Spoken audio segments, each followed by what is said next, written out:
میرے سامنے اس وقت یہ ایک رگ ہے اور یہ رگ جو ہے یہ واش روم میں جو ہم ٹوائلٹس میں اپنے یوز کرتے ہیں میٹس، یہ ان کے لیے استعمال ہوتی ہے. اس کے اوپر دیکھنے میں بظاہر ایک ایبسٹریکٹ ڈیزائن نظر آ رہا ہوگا آپ کا، لیکن اگر آپ اس ڈیزائن کو کلوز میں جا کے دیکھیں تو کوئی بھی شخص جو عربی سے ذرا سی دلچسپی رکھتا ہے وہ سمجھ سکتا ہے کہ یہ جو لفظ ہے یہ اس وقت اللہ لکھا ہوا ہے. جس طرح یہ بھی کیمرہ کلوز کر رہا ہے آپ کو شاید اس کے ساری جو لفظ ہیں، ساری جو اس کے حرف ہیں وہ سمجھ میں آ رہے ہوں. میں اس کو اٹھا کر بھی آپ کو دکھا دیتی ہوں. اس کو اس طرح سے دیکھ پانا کیمرے کی آنکھ سے ممکن ہے یا نہیں مجھے نہیں معلوم. آپ دیکھ پا رہے ہیں اس طرح جیسے میں دیکھ رہی ہوں یا نہیں؟ یہ دیکھیں کلیئر آپ کے سامنے اللہ لکھا ہوا ہے اور یہ ایک واش روم میں بچھایا جانے والا میٹ ہے. اگر آپ اسے لانگ میں بھی دکھائیں جس پر لگتا یہ ہے بظاہر کہ یہ ایک ایبسٹریکٹ اس کے اوپر ڈیزائن بنا ہوا ہے اور یہ یقینی طور پر اتفاقاً یا حادثاتاً تو ہو نہیں سکتا. یہ ایک باقاعدہ پلان ایفرٹ ہے جس کے نتیجے میں اس طرح کی توہین کرائی جاتی ہے. مارکیٹ میں اویلیبل ہے. اسی طرح سے کسی نے دیکھ کر خریدا ہے ایک نظر دیکھنے میں کہ بڑا ہی اچھا ڈیزائن اور بڑا ہی مزیدار سا لگ رہا ہے اور جب اس کے اوپر ذرا سا غور کیا گیا تو پتا چلا کہ یہ لفظ اللہ ہے جو ہمارے پاؤں میں اور واش روم میں بچھایا جا رہا ہے.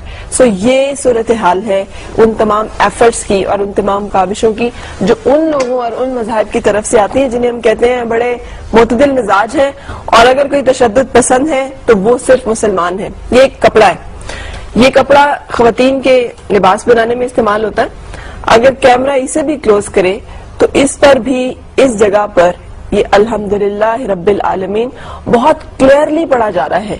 مطلب یہ سامنے نظر آ رہا ہے کہ یہ انہوں نے اس کے ساتھ جس طرح کے مغلظات اس پورے فیبرک کے اوپر پرنٹڈ ہیں اگر اس کو میں آپ کو دکھا سکوں. یہ ایک عورت اور مرد کی تصویر ساتھ ہی انہوں نے بنائی ہوئی ہے جو کہ ایک عجیب و غریب صورتحال اور نمونہ پیش کر رہی ہے.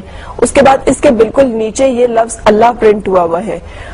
اب یہ اگر آرٹ کا اتنا ہی خوبصورت نمونہ ہے اور ان کو یہ لفظ اتنا ہی فیسینیٹ کرتا ہے تو مجھے سمجھ میں نہیں آتا کہ اس لفظ کو اپنی خانقاہوں میں اپنی درسگاہوں میں لگانے سے تو ان کو بہت اعتراض ہوتا ہے لیکن اس طرح کی جگہوں پر استعمال کرنے میں ان کو یہ پیس آف آرٹ لگتا ہے. یہ ہرگز ایسے نہیں ہے. اس لیے کہ سب کچھ پلانڈ ایفرٹس ہیں.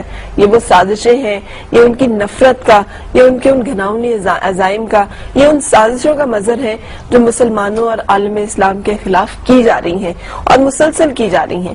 سو ہمیں اب جبکہ ہم ساری چیزیں امپورٹڈ استعمال کر رہے ہوتے ہیں مارکیٹ میں جائیں تو یہ فیبرک بہت سستا سا مل رہا ہوگا.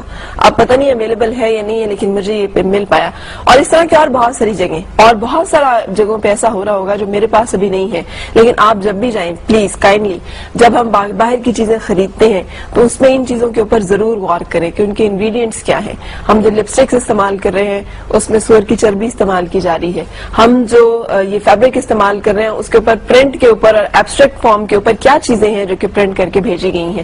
جو بھی اس طرح کی چیزیں ہم خرید رہے ہیں وہ کیا ہیں کیونکہ یہ سب سازشیں جو ہیں یہ یقینی طور پر پوائنٹ آؤٹ کرتی ہیں ایک اور بڑی سازش کی طرف اور وہ ہے مسلمانوں میں نا اتفاقی اور ایک ایسی نفرت کی فضا پیدا کی جائے جہاں پر ہمیں ہی ہٹ کیا جا رہا ہے دہشت گرد کہہ کے حالانکہ ہم ہی سب سے زیادہ مظلوم ہیں اس وقت پوری دنیا میں. اینی وے یہ ایک اور صورتحال اس وقت میرے پاس ایک بلڈنگ کی صورت میں ہے جسے مینہٹن میں تعمیر کیا گیا ہے اور اس کو ایپل مکہ کا نام دیا گیا ہے. اور ذرا امیجن کریں کہ یہ ایک بلڈنگ ہے شراب خانے کی عمارت بنانے کے لیے ان کو کعبے سے زیادہ معتبر اور کعبے سے زیادہ خوبصورت ڈیزائن اور کوئی نظر ہی نہیں آیا. کوئی اور ڈیزائن ان کی نگاہوں میں جچا ہی نہیں کہ وہ اس کو شراب خانہ بنا سکیں. سو یہ ایک بلڈنگ جو تعمیر کی گئی ہے جہاں 24 گھنٹے شراب فروخت کی جا رہی ہے کی جائے گی اور جو کہبہ خانہ ہوگا یہ اس بالکل ایگزیکٹلی اس پیٹرن پر ہے جو کہ مسلمانوں کی مقدس ترین اور محترم ترین اور مکرم ترین عمارت ہے جسے ہم کعبہ کے نام سے جانتے ہیں، جسے ہم اللہ کا گھر جانتے ہیں.